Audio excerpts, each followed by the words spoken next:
Good morning, class. In our previous class, we studied about the crystal field theory. Now we proceed further crystal field splitting in case of octahedral complexes.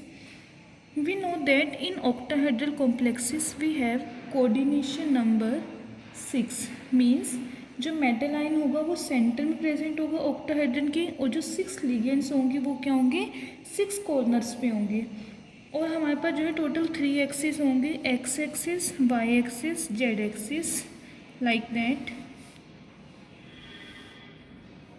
ये हो गया z axis y axis and x axis.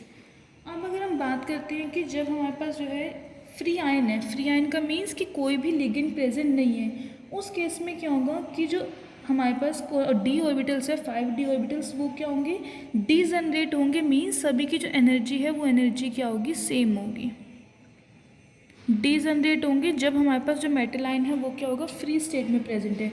But अगर हम octahedral complex की बात कर रहे हैं, octahedral complex means mx6 type का कॉम्प्लेक्स होगा।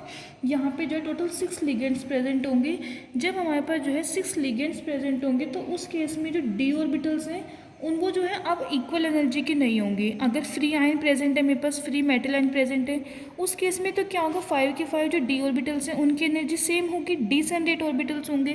बट अगर मैं ऑक्टाहेड्रल कॉम्प्लेक्स की बात कर रही हूँ mx6, उस केस में क्या होगा जो 5 ऑर्बिटल्स हैं अब उनकी जो एनर्जी है वो क्या होगी इक्वल नहीं होगी। और उनकी एनर्जी जो है किस तरीके से चेंज होगी वो हम कैसे देख सकते हैं इनकी शेप से। जैसे सेंटर में मेरे पास जो है यहाँ पे मेटल आयन प्रेजेंट है, टोटल जो है 6 लिगेंड्स हैं 1 2 3 4 5 एंड 6, ये 6 लिगेंड्स प्रेजेंट है mx6 1 2 3 4 5 6। ठीक है, अब हम शेप्स की बात करते हैं। कल जो है हमने शेप्स पढ़ी थी डी ऑर्बिटल्स की। हमारे पास जो है टोटल 5 डी ऑर्बिटल्स होते हैं d x y d y z d z x, similar way में d x square minus y square and d z square. अब इनमें मैं शेप की बात करती हूँ। सबसे पहले बात करूँ अगर मैं d x square minus y square orbital की, इस केस में क्या होता है जो लोब्स होते हैं हमारे पास वो लोब्स जो है along the x and y axis present होती है इस तरीके से। ये शेप होगी हमारे पास d x square minus y square orbital की। क्लियर। अब इस केस में देखो क्या है हमारे पास जो 6 लिगेंड्स प्रेजेंट है, ये लिगेंड्स अलोंग वाई एक्सिस है 2 लिगेंड्स, ऐसे ये 2 ligands along x axis present है। अब यहाँ पे क्या हो रहे हैं जो लोब्स हैं मेटल की और जो इलेक्ट्रॉन है वो जो है सेम उसमें प्रेजेंट है, तो इनके बीच का जो डिस्टेंस है वो डिस्टेंस क्या है यहाँ पे कम डिस्टेंस है। कम डिस्टेंस होने की वजह से क्या होगा जो लिगेंड के इलेक्ट्रॉन्स होंगे और जो मेटल ऑर्बिटल के अंदर इलेक्ट्रॉन्स होंगी उनके अंदर क्या होगी इलेक्ट्रॉन इलेक्ट्रॉन रिपल्शन होगी। और जो लिगेंड है वो भी अलोंग द एक्सिस प्रेजेंट है और जो मेटल ऑर्बिटल है वो भी अलोंग द एक्सिस है उसकी लोब्स, और जो लिगेंड है वो भी अलोंग द एक्सिस है। तो डिस्टेंस कम होने की वजह से यहाँ पे क्या होगी इनके बीच में रिपल्शन होगी। रिपल्शन होगी दैट मीन्स कि जो d x square minus y square orbital है इसकी जो एनर्जी है वो एनर्जी क्या होगी इंक्रीज हो जाएगी। सिमिलर वे में अगर मैं नेक्स्ट की बात करती हूँ, फिर से सेंटर में मेटल आयन है मेरे पास, टोटल 6 लिगेंड्स प्रेजेंट है along x axis y axis and z axis. अब हम बात करते हैं डी जेड स्क्वेयर ऑर्बिटल की। जो डी जेड स्क्वेयर ऑर्बिटल होता है उसकी लोब्स इस तरीके से होती है अलोंग द जेड एक्सिस, और जो इलेक्ट्रॉन डेंसिटी होती है वो सेंटर में प्रेजेंट होती है along x and y axis, in x y plane भी कह सकते हैं। ठीक है, अब इस केस में फिर से देखो डी जेड स्क्वेयर ऑर्बिटल, इसकी जो लोब्स आ रही है वो इस तरीके से आ रही है और लिगेंड्स भी यहीं पे अलोंग द एक्सिस प्रेजेंट है। फिर से इस वाले केस में क्या होगा इलेक्ट्रॉन इलेक्ट्रॉन रिपल्शन होगी और इसकी एनर्जी भी क्या होगी इंक्रीज हो जाएगी। देखो जब भी हमारे पास रिपल्शन होती है, रिपल्शन की वजह से क्या होती है एनर्जी जो है इंक्रीज होती है। इन दोनों केसेस में क्या है हमारे पास रिपल्शन हो रही है बिकॉज जो मेटल की लोब्स हैं और जो लिगेंड्स हैं वो दोनों के दोनों जो है अलोंग द एक्सिस प्रेजेंट है। अलोंग द एक्सिस होने की वजह से वहाँ पे क्या होगा इलेक्ट्रॉन इलेक्ट्रॉन रिपल्शन होगी। क्लियर। अब आगे नेक्स्ट की बात करते हैं।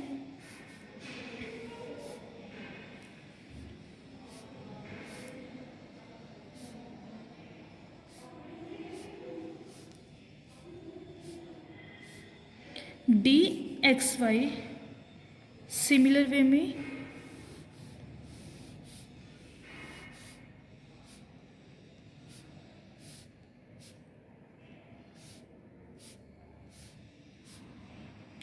डी वाई जेड एंड ऐसे ही नेक्स्ट होगा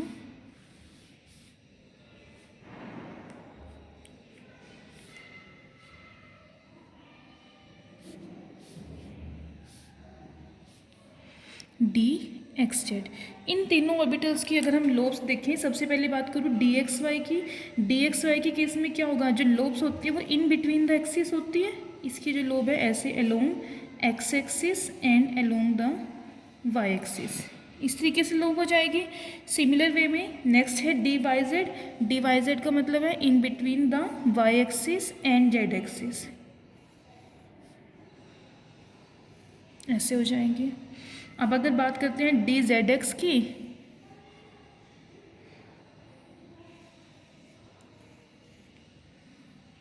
ये हो जाएंगी डी जेड एक्स की लोब्स। क्लियर। अब देखो इन तीनों के केस में क्या है, पहले हम दो की बात कर रहे थे, उसमें क्या था, जो मेटल की लोब्स थी और जो लिगेंड थे वो दोनों जो है अलोंग द एक्सिस प्रेजेंट थे। अलोंग द एक्सिस होने की वजह से क्या है, इनके बीच में जो है रिपल्शन ज़्यादा थी। बट अगर मैं डी एक्स वाई ऑर्बिटल की बात करती हूँ, डी एक्स वाई के केस में क्या है, जो लिगेंड्स है वो तो along the axis he present है, एक्सिस के ऊपर प्रेजेंट है। बट जो मेटल की लोब है वो क्या है, इन बिटवीन द एक्सिस है। इन बिटवीन द एक्सिस होने की वजह से अब इनका जो डिस्टेंस है इलेक्ट्रॉन का, लिगेंड के इलेक्ट्रॉन का और मेटल लोब के इलेक्ट्रॉन का, वो डिस्टेंस क्या है, इंक्रीज हो गया। और जब डिस्टेंस इंक्रीज हो जाएगा इलेक्ट्रॉन इलेक्ट्रॉन के बीच, तो रिपल्शन क्या होगी, कम होगी। रिपल्शन कम होगी तो इसकी जो ऑर्बिटल की एनर्जी है वो एनर्जी क्या होगी, मिनिमम एनर्जी होगी। सिमिलर वे में डी वाई जेड की बात करते हैं। डी वाई जेड के केस में भी यही है, जो लिगेंड है वो तो अलोंग द एक्सिस प्रेजेंट है, बट जो मेटल की लोब्स आ रही है वो कहाँ पे आ रही है, इन बिटवीन द एक्सिस आ रही है। अगर मेरे पास दोनों ही मेटल की लोब्स भी, मेटल के ऑर्बिटल की लोब्स भी और लिगेंड भी जो है वो अलोंग द एक्सिस होते हैं, अलोंग द एक्सिस होने की वजह से क्या होता है, डिस्टेंस कम होता है। डिस्टेंस कम होगा तो इलेक्ट्रॉन इलेक्ट्रॉन रिपल्शन ज़्यादा होगी, और रिपल्शन ज़्यादा होगी तो ऑब्वियसली एनर्जी जो है वो क्या होगी, इंक्रीज होगी। D x y, d y z और सिमिलर वे में डी जेड एक्स, इन तीनों की ही बात करूँ, तीनों में क्या है, जो लोब्स हैं वो in between the axis present है। Clear. In between the axis होने की वजह से क्या होगी, वहाँ पे जो है इलेक्ट्रॉन इलेक्ट्रॉन रिपल्शन जो है वो कम होगी, और रिपल्शन कम होगी तो उनकी जो एनर्जी है वो एनर्जी भी क्या होगी, कम होगी। अब अगर मैं इसका ऑक्टाहेड्रल कॉम्प्लेक्स का जो है एनर्जी लेवल डायग्राम ड्रॉ करती हूँ, एनर्जी लेवल डायग्राम इसका किस तरीके से होगा, सबसे पहले जो है मेरे पास 5 ऑर्बिटल्स हैं, मेटल के 5d ऑर्बिटल्स 1 2 3 4 एंड 5। ये क्या है, फ्री आयन है। फ्री आयन मीन्स यहाँ पे अभी जो है कोई भी लिगेंड प्रेजेंट नहीं है, सिर्फ मेटल के ऑर्बिटल है। इस केस में क्या होगा, पांचों के पांचों डी जनरेट होंगे, सबकी जो एनर्जी है वो एनर्जी क्या होगी, सेम होगी। क्लियर। अब अगर जो लिगेंड्स हैं वो लिगेंड्स प्रेजेंट है, बट जो लिगेंड्स हैं वो क्या है, स्फेरिकल फील्ड में है। स्फेरिकल फील्ड दैट मीन्स कि जो मेटल और लिगेंड के बीच का जो डिस्टेंस है वो इक्वल होगा, 6 के 6 लिगेंड्स और जो मेटल के ऑर्बिटल्स है उनका डिस्टेंस इक्वल है। उस केस में क्या होगा, एनर्जी इंक्रीज तो होगी, बट पांचों की जो एनर्जी है वो सेम अमाउंट ऑफ इंक्रीज होगी, वो अभी भी क्या होंगे, स्टिल डी जनरेट होंगे। एनर्जी तो इंक्रीज हो जाएगी उनकी, बट अभी भी जो एनर्जी है वो सबकी क्या होगी, सेम होगी। बट हम यहाँ पे बात कर रहे हैं ऑक्टाहेड्रल फील्ड की। ऑक्टाहेड्रल फील्ड में क्या होगा, उनकी जो एनर्जी है वो स्प्लिट हो जाएगी। हमारे पास स्प्लिट कैसे हो रही है, दो पार्ट में एनर्जी स्प्लिट हो रही है, d x square minus y square और जो डी जेड स्केयर ऑर्बिटल है, इन दोनों की एनर्जी क्या हो रही है, इंक्रीज हो रही है, बिकॉज यहाँ पे क्या है, इलेक्ट्रॉन इलेक्ट्रॉन रिपल्शन है। और इन दोनों ऑर्बिटल्स को d x square minus y square and d z square, इन ऑर्बिटल्स को हम बोलते हैं ईजी ऑर्बिटल्स। सिमिलर वे में d x y, d y z and d z x, इन ऑर्बिटल्स को हम बोलते हैं T2Z ऑर्बिटल्स। क्लियर। तो जो मेरे पास दो इजी ऑर्बिटल्स हैं इनकी तो एनर्जी इंक्रीज हो रही है, बट अगर मैं इन तीनों की बात करूं, इन T2Z ऑर्बिटल्स की बात करूं, इनकी एनर्जी क्या हो रही है, डिक्रीज हो रही है, बिकॉज यहाँ पे जो है इलेक्ट्रॉन इलेक्ट्रॉन रिपल्शन मिनिमम है। तो अब इस यहाँ तक क्या थे, 5 के 5d ऑर्बिटल्स डिजनरेट थे, अब ये जो है स्प्लिट हो जाएंगे। स्प्लिट कैसे हो रही है, ईजी जो ऑर्बिटल्स हैं उनकी तो एनर्जी है वो एनर्जी क्या होगी, इंक्रीज हो जाएगी। सिमिलर वे में जो T2Z ऑर्बिटल्स है, 3 T2Z ऑर्बिटल्स हैं, इनकी एनर्जी क्या होगी, डिक्रीज हो जाएगी। क्लियर। ये हो गए d x y, d y z and d z x, और ये दो ऑर्बिटल है d x square minus y square and d z square. अब इनके बीच की जो स्प्लिटिंग है, इस स्प्लिटिंग को हम बोलते हैं क्रिस्टल फील्ड स्प्लिटिंग, और इसको रिप्रेजेंट करते हैं डेल्टा नोट के साथ। क्लियर कि T2Z और EZ ऑर्बिटल के बीच की जो स्प्लिटिंग होगी, इस स्प्लिटिंग को हम बोलेंगे क्रिस्टल फील्ड स्प्लिटिंग एनर्जी, और इसको रिप्रेजेंट करेंगे डेल्टा नोट से। ये जो यहाँ पे नोट है ये किसको शो कर रहा है? O का means octahedral, means crystal field splitting in case of octahedral complex. Clear. अब जो ये क्रिस्टल फील्ड स्प्लिटिंग है इसको जो हम मेजर करते हैं,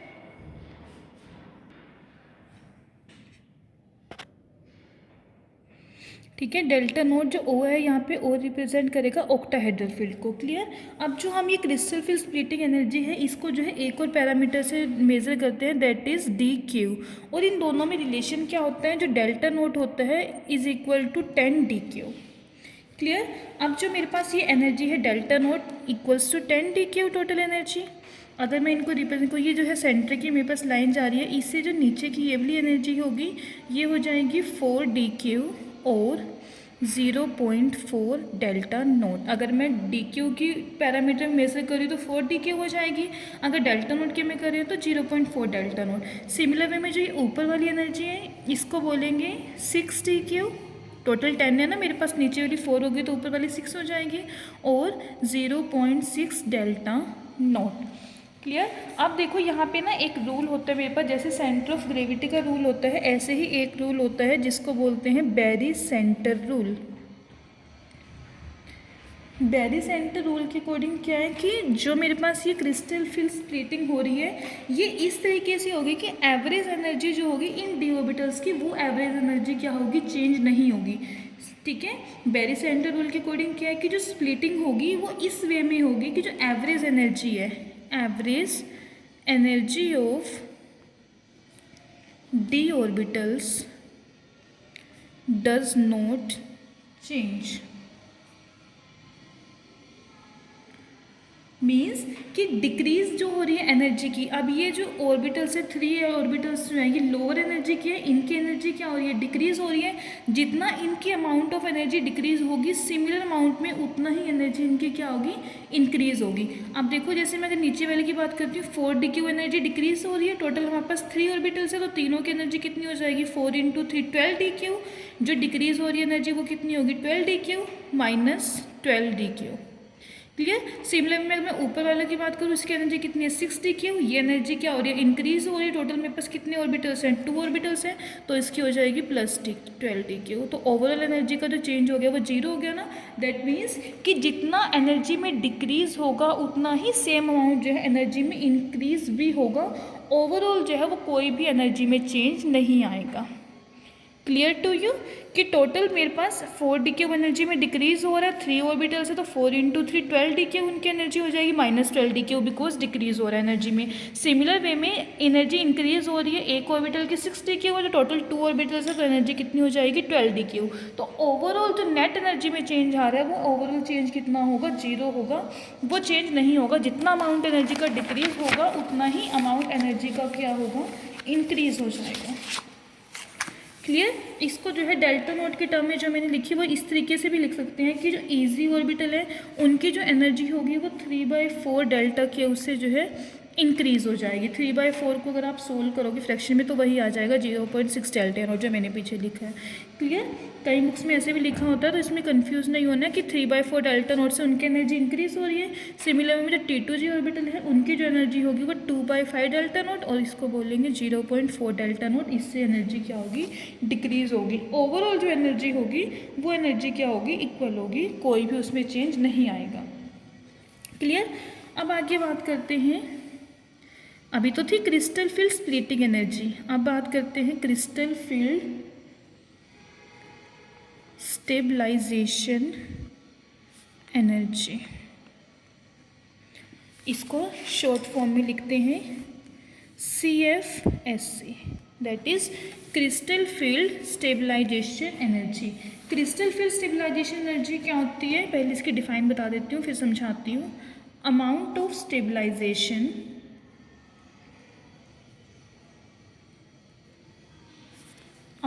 stabilization provided by splitting of d orbitals into two levels is called CFSC. अब देखो, amount of stabilization provided by splitting of d orbitals into two levels, की जो डी ऑर्बिटल्स दो लेवल्स में स्प्लिट हो रहे हैं उसकी वजह से कितना अमाउंट जो है स्टेबलाइज्ड हुआ है, उस एनर्जी को हम बोलते हैं crystal field stabilization energy. Clear. अब देखो, जैसे मेरे पास अगर मैं बात करती हूँ तो इलेक्ट्रॉन है, इलेक्ट्रॉन की क्या टेंडेंसी होती है कि सबसे पहले जो है वो जो लोअर एनर्जी वाला ऑर्बिटल है उसी को ऑक्यूपाई करे। सपोज करो मेरे पास कोई कॉम्प्लेक्स है लाइक टाइटेनियम Cl6 3 नेगेटिव, ये कॉम्प्लेक्स है। इसमें अगर मैं टाइटेनियम के ऑक्सीडेशन स्टेट की बात करूँ x-6 is equal to -3, titanium in +3 oxidation state में है। नॉर्मल कॉन्फिगरेशन क्या होती है टाइटेनियम की 22 atomic number 3d2 4s2, 3 positive means 2 electron से रिमूव हो जाएंगे 1 यहाँ से, तो टाइटेनियम 3 पॉजिटिव क्या होगा 3d1 होगा।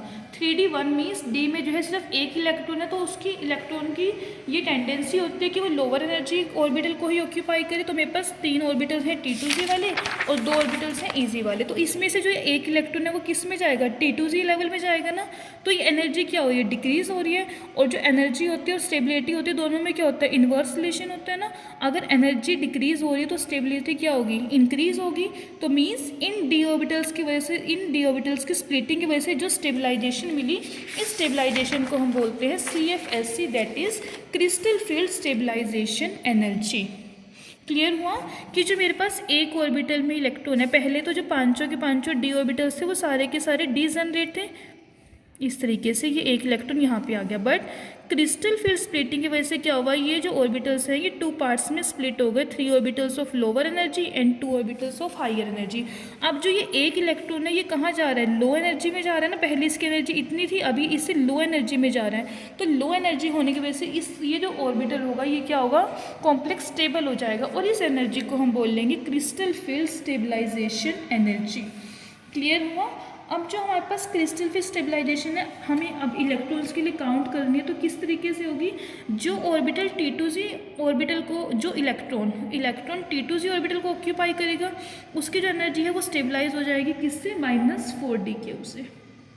ठीक है, स्टेबलाइज हो जाएगी अगर कोई जो ऑर्बिटल है मेरे पास वो इलेक्ट्रॉन जो है वो ऑक्यूपाई करता है T2z ऑर्बिटल को।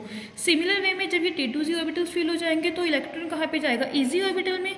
EZ ऑर्बिटल में क्या होगा, एनर्जी इंक्रीज होगी, एनर्जी इंक्रीज होगी तो स्टेबलाइजेशन क्या होगी, कम होगी, दैट मीन्स वो डिस्टेबलाइज हो जाएगा। और कितने अमाउंट से होगा, +6d³। क्लियर। अब इसमें जो है हम आगे CFSC को जो है अलग अलग कॉम्प्लेक्सेस के लिए जो है कैलकुलेट करेंगे। CFSC for various octahedral complexes.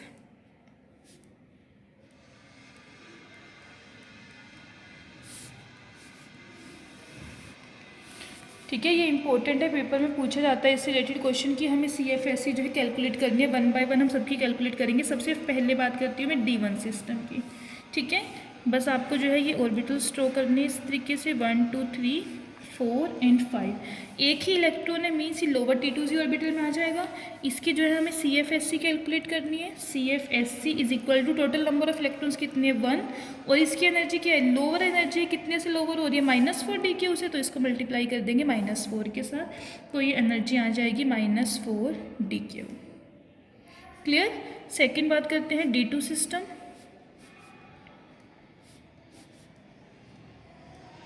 D2 का मतलब है टोटल 2 इलेक्ट्रॉन्स हो जाएंगे। ये रूल्स तो याद है ना, फर्स्ट ईयर इनऑर्गेनिक केमिस्ट्री में पढ़ते हैं कि पहले जो ऑर्बिटल सेम एनर्जी के होते हैं पहले वो सारे के सारे सिंगली फिल होंगे, उसके बाद पेयरिंग स्टार्ट होगी। तो एक इलेक्ट्रॉन DXY में और एक इलेक्ट्रॉन DYZ में। अब इसकी CFSC कैलकुलेट करें, टोटल नंबर ऑफ इलेक्ट्रॉन्स 2 -4, तो ये एनर्जी आ जाएगी -8d³। क्लियर। सिमिलर वे में D3 system. D1 D2 D3 तीनों ही सिस्टम सेम है, बस आपको क्या है, टोटल नंबर ऑफ इलेक्ट्रॉन्स जितने हैं इसमें 3 है, उसको मल्टीप्लाई कर दे रहे हैं -4 के साथ, ये आ जाएगी -12d³। अब नेक्स्ट सिस्टम देखो D4 सिस्टम। यहाँ पे जो है थोड़ा सा चेंज आ जाएगा D4 सिस्टम में। किस तरीके से, अब मैं अगर D4 सिस्टम की बात कर रही हूँ, देखो यहाँ पे मेरे पास 2 पॉसिबिलिटीज़ हो सकती है, 1 2 3 4 5 3 4 5, दो पॉसिबिलिटीज़ क्या है। अब देखो टोटल 4 इलेक्ट्रॉन्स हैं, 1 2 3। अब जो फोर्थ इलेक्ट्रॉन है यहाँ पे भी आ सकते हैं। सेकंड पॉसिबिलिटी 1 2 3, वो यहाँ पे भी जा सकते हैं। मीन्स इस वाले केस में अगर मैं कॉन्फ़िगरेशन लिखूँ, क्या कॉन्फ़िगरेशन होगी, T2Z4। अगर मैं इस केस में कॉन्फ़िगरेशन लिखूँ, कॉन्फ़िगरेशन होगी T2Z3 EZ1। अब मुझे कैसे पता चलेगा कि दोनों में से जो है एक्चुअल कॉन्फ़िगरेशन कौन सी है। एक्चुअल कॉन्फ़िगरेशन को डिसाइड करने के लिए जो है हम यहाँ पे दो पैरामीटर्स लेके चलेंगे। First one is delta naught, that is crystal field splitting, and second one is P। P represents pairing energy. Pairing energy means energy required to pair the electrons. Energy required to pair the electrons. ठीक है। अब इस case में देखो, आपको थोड़ा सा इसमें ध्यान क्या रखना है, दोनों ही कॉन्फ़िगरेशन हो सकती है, दोनों में से कौन सी एक्चुअल कॉन्फ़िगरेशन होगी वो हम इन दोनों पैरामीटर से डिसाइड करेंगे। अब जो मेरे पास फर्स्ट है वो इसमें ये है, अगर डेल्टा नोट जो है that means crystal field splitting energy is greater then pairing energy. देखो इसका मतलब क्या हुआ कि क्रिस्टल फील्ड स्प्लिटिंग एनर्जी ज़्यादा है। हमें अगर स्प्लिटिंग करनी है, ये स्प्लिटिंग हो रही है ना कि इधर से ऊपर चला गया, तो उसके लिए हमें बहुत ज़्यादा अमाउंट ऑफ एनर्जी चाहिए। लेकिन जो पेयरिंग एनर्जी है, पेयरिंग एनर्जी क्या है, कम है। पेयरिंग एनर्जी मतलब कि इलेक्ट्रॉन्स पेयर हो जाए, एनर्जी कम है तो क्या होगा, इस केस में पेयरिंग ईजिली हो जाएगी। तो मेरे पास delta naught greater than P होगा, तो इस केस में कौन सी कॉन्फ़िगरेशन आएगी, T2Z4। और इस कॉम्प्लेक्स को हम बोलेंगे strong field complex.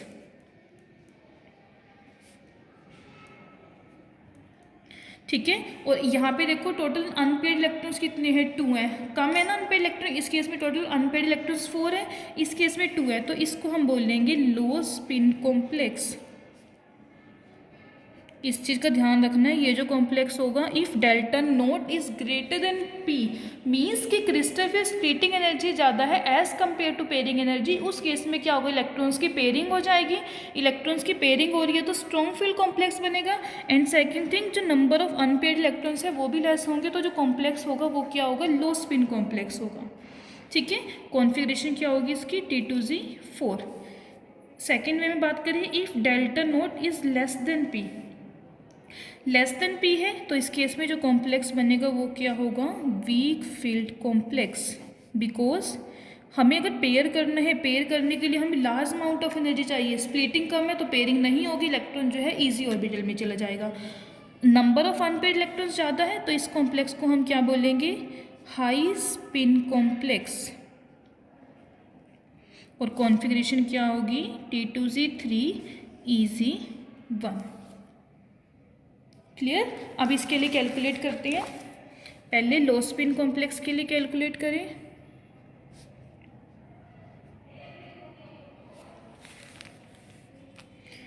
T2Z4 configuration है, CFSC, चारों के चारों इलेक्ट्रॉन T2Z ऑर्बिटल में ही है। टोटल 4 इलेक्ट्रॉन्स है, किससे मल्टीप्लाई करेंगे, -4 के साथ, ये आ जाएगी -16 D3। ठीक है। और इसमें एक एडिशनल फैक्टर क्या ऐड होगा, यहाँ पे पेयरिंग हुई है ना इलेक्ट्रॉन्स की, तो इसमें हम लिख देंगे +P, that means pairing energy.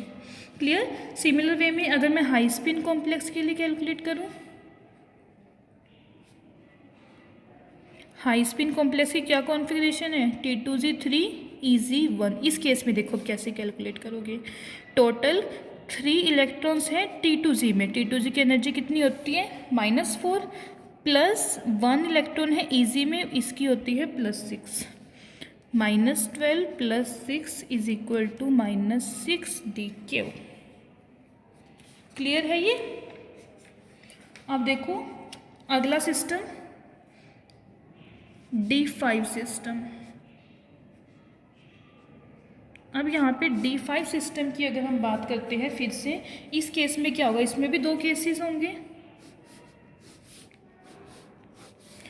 1 2 3 4 5, 1 2 3 4 5। अब देखो 1 2 3 4 5, या फिर 1 2 3 4 5। 2 पॉसिबिलिटीज़ हो सकती हैं। पहले वाला केस जो है, ये कौन सा केस है, कि delta naught is less than P, यहाँ पे पेयरिंग नहीं हो रही है ना, दैट मीन्स पेयरिंग एनर्जी ज़्यादा होगी। तो ये कॉम्प्लेक्स कौन सा होगा, वीक फील्ड कॉम्प्लेक्स होगा। और सेकंड थिंग इसको बोलेंगे high spin complex. Clear. CFSC कैसे निकालेंगे इसके लिए, टोटल 3 इलेक्ट्रॉन्स है T2G में, तो 3 इंटू -4 प्लस 2 इलेक्ट्रॉन्स हैं EG में, तो 2 इंटू +6 -12 + 12 0। मीन्स कोई भी ना स्टेबलाइजेशन है ना डिस्टेबलाइजेशन है, ओवरऑल एनर्जी कितनी आ गई 0। इस केस में पेयरिंग हो रही है, that means delta naught is greater than P, strong field complex होगा। स्ट्रॉन्ग फील्ड का मतलब CFSC कैलकुलेट करें, टोटल 5 इलेक्ट्रॉन्स है, 5 के 5 T2G में, -4 कितनी आ जाएगी -20 DQ plus total 2 electrons pair हुए हैं तो 2p। पहले वाले केस में 1 पेयर हुआ था तो 1p आ गया था, यहाँ पे 2 इलेक्ट्रॉन्स पेयर हो रहे तो 2p आ जाएगा। क्लियर। ऐसे नेक्स्ट बात करते हैं D6 सिस्टम। D6 सिस्टम में फिर से 2 केस होंगे।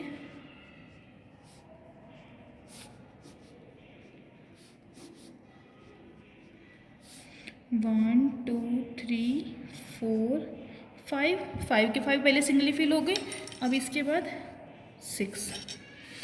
अब इसमें 1 2 3 4 5 6 इस तरीके से हो जाएगी। पहले वाले कॉम्प्लेक्स को क्या बोलेंगे, delta naught is less than pairing energy, weak field complex. CFSC calculate करेंगे, टोटल 4 इलेक्ट्रॉन्स हैं, 4 इंटू -4 प्लस ऊपर 2 है तो 2 इंटू +6 -16 प्लस 12 -4 DQ। इस केस में delta naught is greater then pairing energy, strong field complex होगा। स्ट्रॉन्ग फील्ड है, CFSC calculate करेंगे, टोटल 6 इलेक्ट्रॉन्स हैं, -4 -24 DQ। अब इसमें बताओ हम पेयरिंग एनर्जी ऐड करेंगे, पेयरिंग एनर्जी कितनी आएगी। देखो अगर मैं हाई स्पिन कॉम्प्लेक्स की बात करूँ, हाई स्पिन कॉम्प्लेक्स है ना, इसमें पेयरिंग एनर्जी कम है, तो ऑब्वियस इसमें जो है पहले से ही नेचुरली जो है 1 इलेक्ट्रॉन पेयर हो रहा है, बिकॉज 5 इलेक्ट्रॉन सब में एक गया, उसके बाद 6 इलेक्ट्रॉन यहाँ पे आ गया। बट यहाँ पे पेयरिंग हुई है बिकॉज पेयरिंग एनर्जी कम है। कितनी पेयरिंग हो रही है 1 और 2, इसमें हम 3p नहीं लेंगे, इसमें हम 2p लेके चलेंगे, तो प्लस कितना आ जाएगा 2p। पता लगा हमने 3p की जगह पे 2p क्यों लिया, बिकॉज एक पेयरिंग तो पहले से ही हो रही थी। जो लो स्पिन कॉम्प्लेक्स है उसमें 2 पेयरिंग हुई है पेयरिंग एनर्जी की वजह से, इसलिए यहाँ पे 2p आएगा। 7th D7 system,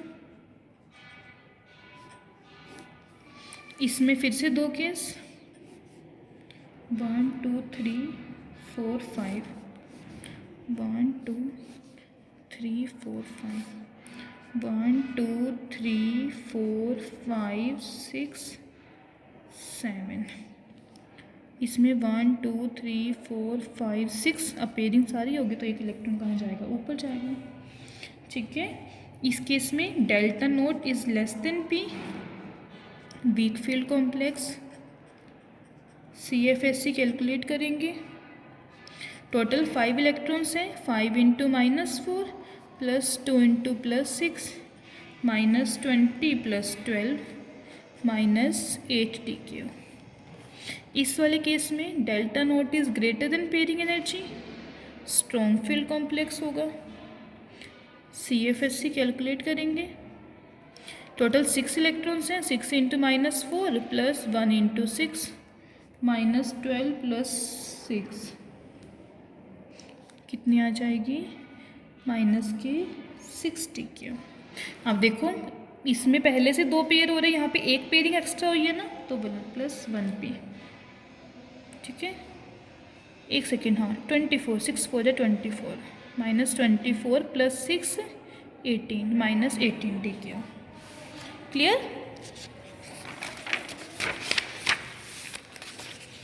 next system कौन सा होगा, D8 सिस्टम। अब देखो D8 सिस्टम में भी 2 केसेस होंगे या नहीं होंगे, लेट्स सी। 1 2 3 4 5 6 7 8। अगर मैं उस तरीके से फिलिंग करूँगी 1 2 3 4 5 6 7 एंड 8, तब भी यही सेम कॉन्फ़िगरेशन आएगी। तो इस केस में जो है सिर्फ एक सिस्टम होगा। CFSE कैलकुलेट करेंगे 6 इंटू -4 प्लस 2 इंटू 6 -12 DQ आ जाएगा। क्लियर। ऐसे ही D9 system,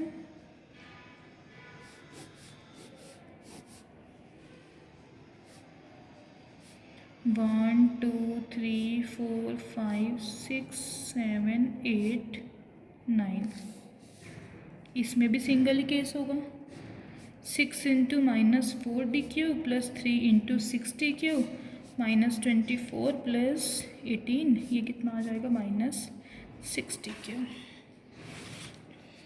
last D10, total 10 electron आ सकते हैं ना D ऑर्बिटल्स में, तो D10 सिस्टम,